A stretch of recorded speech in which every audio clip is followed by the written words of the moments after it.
حیدرآباد شہر کو اس بات کا اعزاز حاصل ہے کہ اس شہر کی سرزمین نے کئی ایک فن پاروں کو جنم دیا ہے جنہوں نے اپنی فنکاری کے مظاہروں کے ذریعے نہ صرف اپنے شہر حیدرآباد بلکہ اپنی ریاست کا نام بھی روشن کیا ہے۔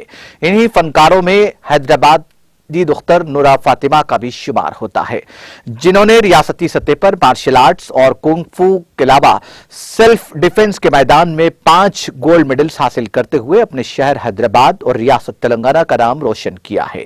نورا فاطمہ ہولی میری ہائی اسکول کی 7ویں جماعت کی طالبہ اور الیکٹرانک میڈیا سے تعلق رکھنے والے صحافی عبد الماجد کی دختر ہیں۔ ان کے والدین نے اپنی دختر کو اس مقام تک پہنچانے کے لیے خوب محنت کی۔ ہولی میری ہائی اسکول اے سی گارڈ میں منعقدہ کرسمس تقریب کے موقع پر آج پرنسپل سسٹر روبی جیکب اور کلاس ٹیچر سسٹر نرملا نے نورا فاطمہ کو تہنیت پیش کی۔ ناظرین، ہمارے ٹی ٹی وی نیوز کو سبسکرائب کریے، بیل آئیکن کو پریس کریے، شیئر کریے اور لائک کرنا نہ بھولیں۔ اور کسی ایڈورٹائزمنٹ سے متعلق جانکاری کے لیے ہمارے اس نمبر پر کانٹیکٹ کیجیے۔ ہمارا نمبر ہے 9550102020۔